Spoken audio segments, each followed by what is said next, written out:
The clock stopped at 3:17 a.m., not because it was broken, but because time itself seemed afraid to move forward. In the rural outskirts of a forgotten American town known as Black Hollow, this hour was feared. Dogs never barked at this time, wind never blew, even insects went silent as if nature itself was holding its breath. The locals called it the thinking hour. That was when he awakened. No one ever said his name out loud. Speaking it was believed to invite his attention, and attention was the last thing anyone wanted. People only whispered about the old shack beside the graveyard, the one that stood rotting but untouched for decades. They said no one lived there, but something waited there, something that thought. I didn't believe in any of it. I was a content creator. Urban legends, abandoned places, paranormal myths. Black Hollow was just another story waiting to be documented. Fear made good content, and superstition made great thumbnails. That night, I walked toward the cemetery with my camera rolling. The air changed immediately. Not colder, heavier, like someone was standing behind me, close enough that I could feel their breath, yet every time I turned around, there was nothing, just rows of crooked gravestones and a smell that didn't belong to the living world. Rotting soil, old blood, forgotten death. And then I saw it. The shack. It looked wrong. Wood eaten by time, a roof sagging like a broken spine, the doorway half open as if inviting or warning anyone who came too close. My flashlight flickered as soon as I stepped inside. That's when I heard it. Skr, skr. The sound of fingernails dragging across stone. My light landed on a figure sitting in the darkness. He didn't move. His head was lowered beneath a tattered hood, skin stretched thin and gray, folded with deep wrinkles that looked centuries old. His hands were clasped together, hands that were no longer human. Long fingers, yellowed claws, curved like talons. And then his eyes opened, glowing red, not reflecting light, producing it. He didn't look at me, yet I knew, without question, that he saw me. The town elders had warned, he doesn't hunt, he doesn't chase, he only thinks. They said when he sinks into deep thought, his fingers move slowly through the air, writing a name that only death can read. Once your name is written, there is no escape. Long before Black Hollow was a dying town, the creature had been a man. His name was Ezekiel Crow, a self-proclaimed spiritual healer, occultist, a man people came to when hatred burned brighter than reason, when revenge mattered more than morality. He never asked for money.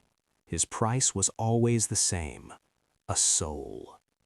On the final night of his life, Ezekiel opened 7 graves inside the cemetery. He performed a ritual so forbidden that even the darkest grimoires warned against it. Witnesses said, the earth screamed. Whatever he summoned answered. By morning, Ezekiel's body was found alive, but his soul was gone. Something else had moved in. After that night, people began disappearing.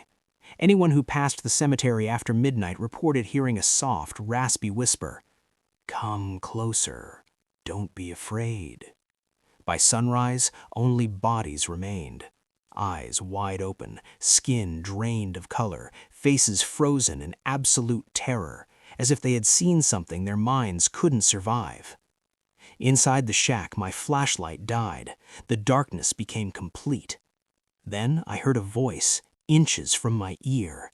Names are beautiful things. His fingers moved, slowly, carefully, writing something in the air. I felt it before I understood it. My name, not spoken, pressed into my thoughts like a burning brand. That was when I realized the truth. He didn't need to chase me. He didn't need to touch me. He was already inside my mind, thinking. If you are listening to this story alone, if it's late at night, if you suddenly feel like someone is watching you from just beyond the darkness, and if the air smells like old soil and rusted iron, be very careful. because somewhere, in a place forgotten by time, he may be thinking, and if he is, he might be writing your name. I didn't die that night. That's the part no one understands. When I woke up, it was morning. Sunlight leaked through the broken slats of the shack, cutting thin, golden lines across the floor. Birds were singing again. The air felt normal. Too normal.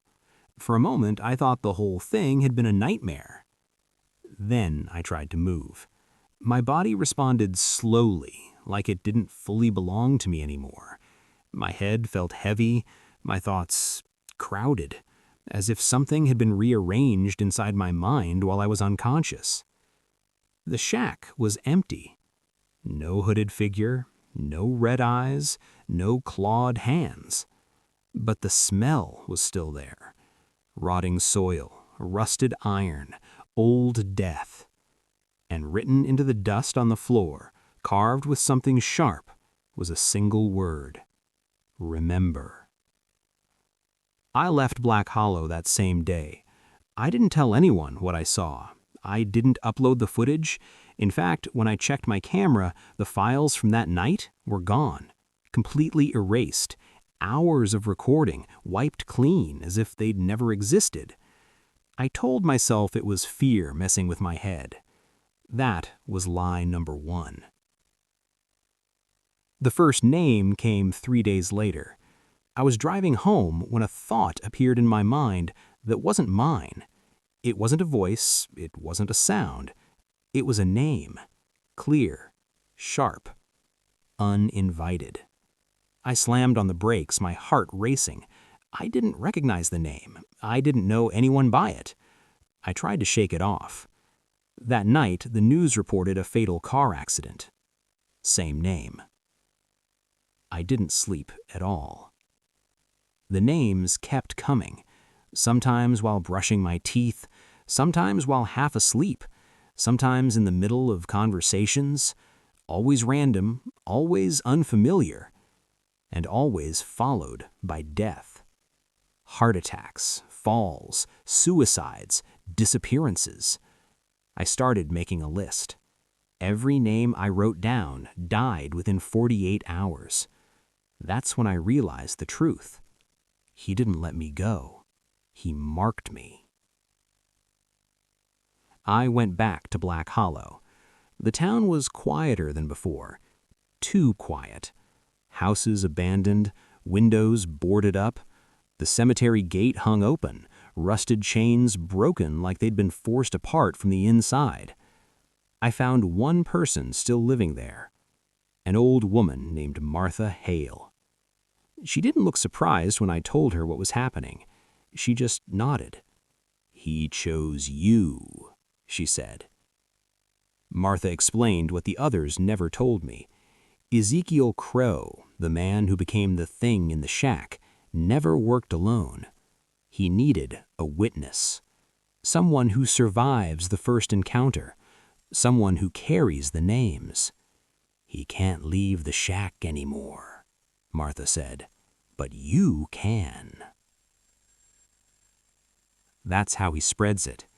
Through memory, through thought, through you. I asked her why me. She looked me straight in the eyes and said, "Because you were already listening."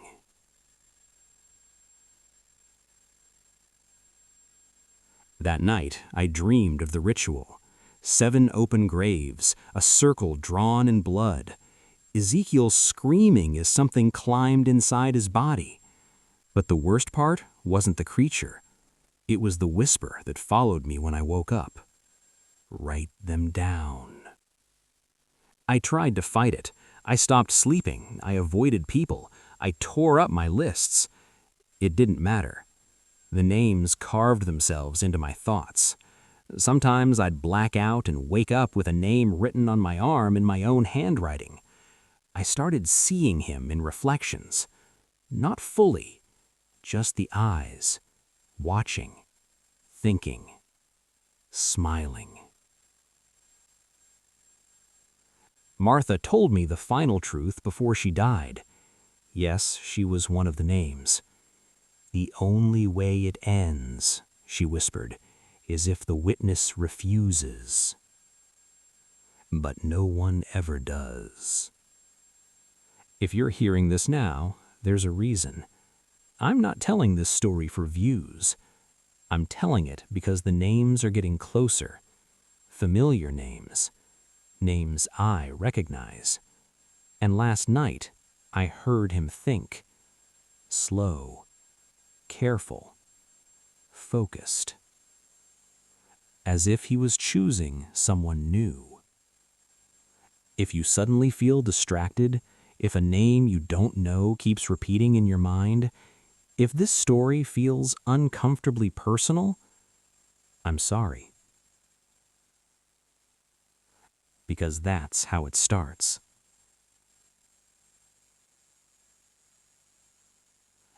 And once you remember the name, he does too. I stopped writing the names. That was my first mistake. For days, I tried to pretend nothing was happening. I ignored the thoughts, drowned myself in noise, kept the lights on, even during the day. I told myself that if I didn't acknowledge them, they would lose their power. That's not how it works. The names don't need permission. They need space. And when I stopped writing them down, they found other ways to surface. I would wake up with my mouth moving, whispering names I had never heard before. Sometimes my phone would unlock itself in the middle of the night, recording audio of me speaking in a voice that didn't sound like mine. Slow, careful, thoughtful, like someone choosing. That's when the dreams changed. I was no longer watching the ritual. I was standing inside it. 7 graves, 7 bodies, 7 names carved into the ground. The air vibrated with whispers, overlapping voices speaking in languages that hurt to hear. At the center stood Ezekiel Crow, or what he used to be. But this time he wasn't screaming. He was smiling. "You're learning," he said, and then he stepped aside. The thing inside him looked at me. I woke up screaming. There was dirt under my fingernails. Real dirt. That morning I turned on the news and saw that an entire family had been found dead overnight. No signs of struggle, no forced entry, just fear frozen into their faces. I recognized one of the names. I hadn't written it, but I had thought it. That's when I understood the final rule. Writing the names doesn't cause the deaths. Remembering them does. I went back to Black Hollow for the last time. The town was gone. Not abandoned, erased. Buildings collapsed inward like they'd been hollowed out, streets cracked and sunken. The cemetery stretched farther than it should have, rows of gravestones multiplying into the fog. And the shack. The shack was no longer a shack. It was a room with no walls, just darkness, and a chair. He was waiting for me. Not sitting, standing. For the first time, I saw his full shape. Tall, too tall. His body bent at angles that didn't make sense. His hood hung loose, revealing a face that looked unfinished, like a memory that had been damaged over time. "You're learning," he said, and then he stepped aside. The thing inside him looked at me. I demanded to know what he wanted. He tilted his head, almost curious. "I don't want, I think." Then he pointed at me. "And now you, too." He showed me the others, the witnesses before me. Not bodies, not ghosts, minds stretched thin across the dark, repeating names endlessly, keeping him alive through memory. They weren't punished. They were used. You can stop, or you can continue. "How?" I asked. "There must always be someone who remembers." That's when I realized the truth that Martha never said out loud. The creature doesn't survive on death. He survives on attention, stories, fear, curiosity. Listeners, viewers, you. I tried to end it. I tried to forget everything. I destroyed my notes, my recordings, my channel. I stopped telling the story. I disappeared from the internet entirely. It didn't matter, because once a story is heard, it doesn't belong to the teller anymore. The first time it happened, I didn't notice. I was watching a comment section on an old re-upload of my video. Someone wrote, "Why do I feel like this story knows me?" That night, a name appeared in my head. A real one. A familiar one. If you're listening to this right now and something about it feels wrong, if your thoughts feel slightly out of place, if you're suddenly very aware of your own name, then I need you to understand something. I'm not the witness anymore. You are.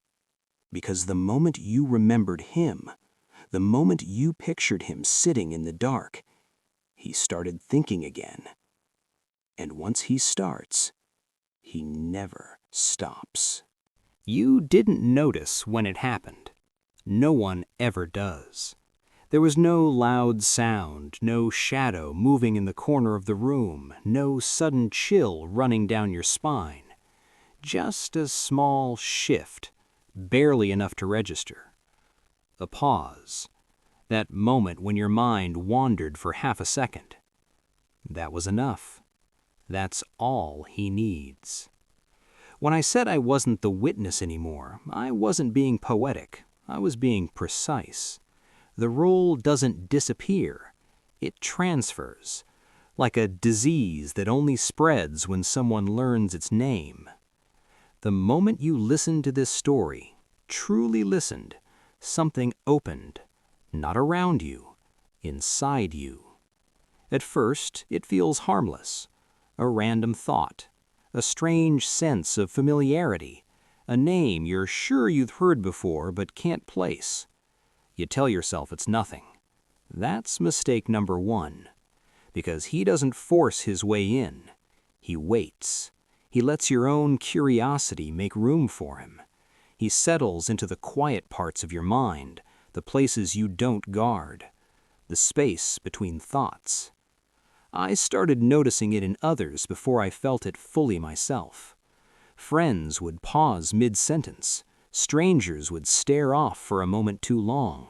Comment sections filled with the same phrase repeated by different accounts who had never interacted before. Why does this feel personal? That's when I knew. He wasn't just thinking anymore. He was listening.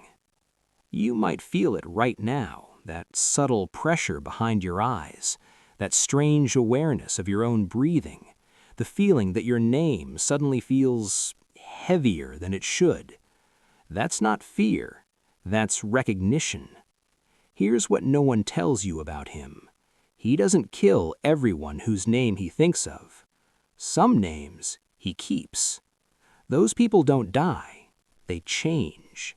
They become quieter, more distracted, more prone to daydreaming. They start remembering things that never happened, faces they've never seen, voices that don't belong to anyone they know. They become better listeners. That's how he survives now. Not through rituals, not through graves, but through attention. Every replay, every shared clip, every late-night listen with the lights off. Each one strengthens the connection. Each one sharpens his thoughts. I tried to warn people. I tried to bury the story. But stories don't die anymore. They linger. They circulate. They wait, just like him. There's a moment, and you might be in it right now, when you realize you're no longer just hearing the story. You're participating in it. Your mind fills in details without being asked. You imagine the shack, the chair, the red eyes glowing in the dark. That image didn't come from me. It came from you. That's when the first test happens. You'll notice a name drifting into your thoughts. Not yours, not yet. Someone else's. Someone you know, or almost know. You'll feel an urge to repeat it, to hold on to it, to remember it. Don't, because the moment you do, you help him think. I can't stop this anymore. None of us can. The only thing I can do is tell you what happens next. Eventually, he will think of your name. Not all at once, slowly, carefully, like someone savoring a word before speaking it. And when that happens, you'll feel a strange calm, not fear, not panic, acceptance. If you're still listening, that means you didn't turn away. That means something in you wanted to know more. That curiosity, that's the doorway. And right now, he's standing just on the other side of it, thinking, waiting, listening. There's only one part left to this story, and it isn't mine to tell anymore, because the final ending doesn't belong to the creator. It belongs to the one who listened until the end. You're still here. That matters more than you think. Most people leave before the end. They feel the shift and close the video. They tell themselves it's just a story, just sound, just words. But you stayed. And staying is a kind of agreement. There is a moment, it's quiet, almost gentle, when he finally settles in. Not like a possession, not like a scream in the dark, more like a thought that feels familiar, as if it's always been there. That's when he begins to think clearly. I remember when it happened to me. There was no fear anymore. Fear burns too fast. Fear gets loud. What came instead was calm, the kind that makes you stop questioning things. I stopped fighting the thoughts, stopped trying to distract myself, stopped telling myself this wasn't real, because deep down, I knew. Stories don't do this. Ideas do. You might notice changes before the name comes. Time feels slightly off. Your thoughts pause longer than usual. You reread sentences without remembering why. And sometimes, just sometimes, you'll feel like you're not alone in your own head. Not watched, accompanied. Here's the truth I avoided until now. He doesn't choose names randomly. He listens first. He listens to curiosity, to attention, to the ones who lean closer instead of pulling away. He chooses the people who finish the story. When the name finally comes, it doesn't arrive like a shock. It arrives like recognition, a soft pressure behind the eyes, a slow, deliberate thought forming. You won't hear it spoken aloud. You'll just know it. And for a second, you'll wonder if you've always known it,